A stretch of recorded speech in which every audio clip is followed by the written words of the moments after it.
Hello everyone, what's up? Prince15 here with another video review. Today I'm reviewing LEGO Star Wars set number 75324, Dark Trooper Attack from Season 2 of The Mandalorian. But before we take a look at the set, let's take a look at the box. So here we have our typical LEGO Star Wars box from this year. Must I say, really good looking boxes this year. I really am digging the design of the LEGO Star Wars boxes in the last couple years. This year especially, just something about it I just really like. So anyway, here is the set in its entirety and everything it does. Of course, this is a LEGO Star Wars set. Pretty obvious. As for ages 8 and up, of course, that's just a suggestion. I have to put that on there. Blah. 75324 Dark Trooper TM Attack. 166 pieces. It's a building toy in several different languages. There's a Mando and Grogu down there. Oh my gosh. You know what? I'm just now noticing something. For the first time, at least it's, I don't see it.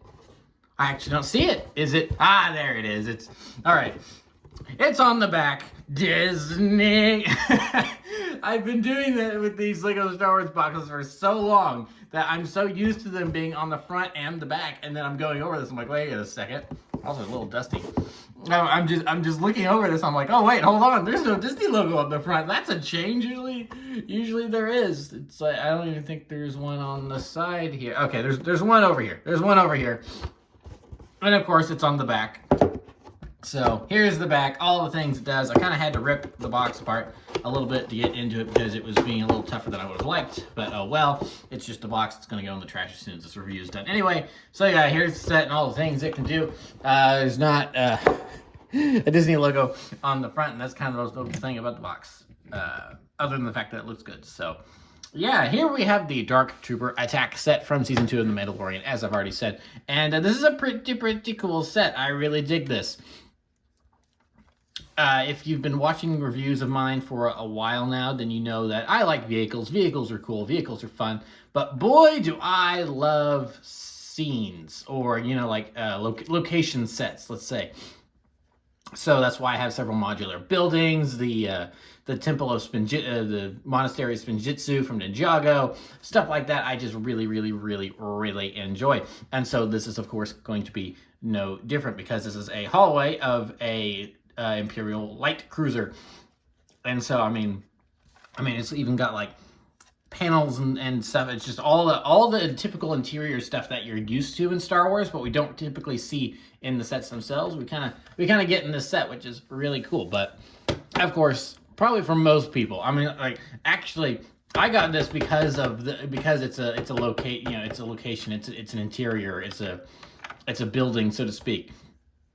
But I think most people are going to get this for the set, for the minifigs, so we'll go ahead and take a look at the minifigs. Here is one of the Dark Troopers. They're all the same, so we'll just take a look at this guy right here. Pretty cool design. I really enjoyed the Dark Troopers re-entering canon, thanks to the Mandalorian, and I think they look pretty good in their minifigure forms here. They've got that kind of buffer torso armor we've been seeing recently, which I think has come from LEGO Star Wars. I can't remember it's been used with anything else, but I'm pretty sure it's originated with LEGO Star Wars. Of course, the Bad Batch use it as well, so the Dark Troopers do as well. So here's what the Dark Troopers look like without the helmet on, which is cool. I mean, this is like more of a classic Dark Trooper face almost, and then you've got the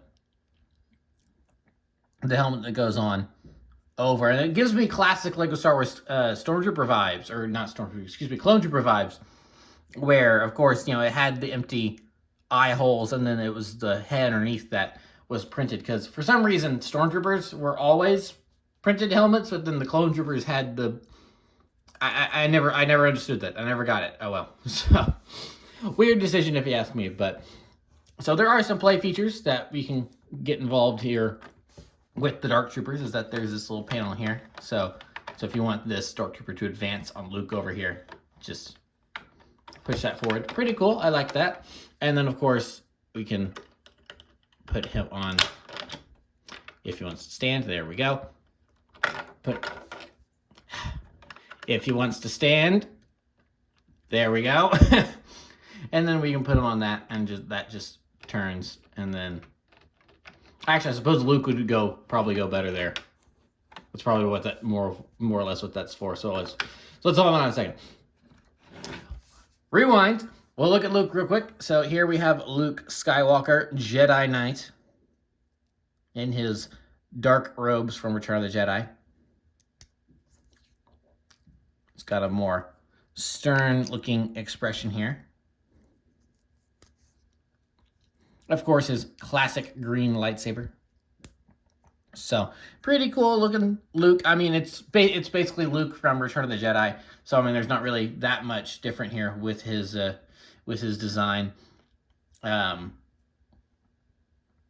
actually, I suppose I should say it's more Luke from Battlefront 2 than Luke from Return of the Jedi, because his Return of the Jedi outfit was actually a little, it didn't have the robes. This is actually darker robes. So I suppose it's more Luke from Battlefront 2 than it is Return of the Jedi. But anyway, this is more like what this thing is for. I think is, you know, you have Luke on here and he's slashing. Maybe it'd help if I put him on. There we go. That's a little more stable. So yeah, he's on here, and then, you know, he can slash the Dark Troopers. So that's cool. And then, of course, we'll go ahead and just take the lightsaber out of his hand real quick, just to make it. I have a Butterfingers today. And just put him in there, and then we'll just go ahead and turn that around. And then there's the elevator. And the Dark Troopers are waiting for the elevator to open. Ding, and then here comes your ultimate demise in the form of a Jedi. So, yeah, that's pretty much it for the functions and stuff.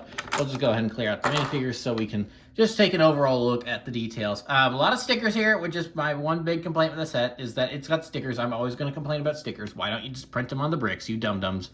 But, you know, I pretty much got them placed pretty well this time around. This one's like the most crooked, but even then it's not horrible. So, yeah. So I mean, yeah, it looks really cool to see, you know, an Imperial hallway with all the detailing you'd expect to see in an actual Lego set, and not just, you know, and because I feel like whenever we do see this stuff in Lego, it's from like Freemaker Adventures and it's in the animated stuff, and, you know, there's not actually any physical bricks that are like that. And I suppose technically still there's not physical bricks like that, but, you know, they've at least printed stickers for us to put on there and stuff, which is cool. So just for funsies, here's what it looks like reversed. But you know, that's not really what anyone's looking for when it comes to this set. I know. So yeah, pretty cool.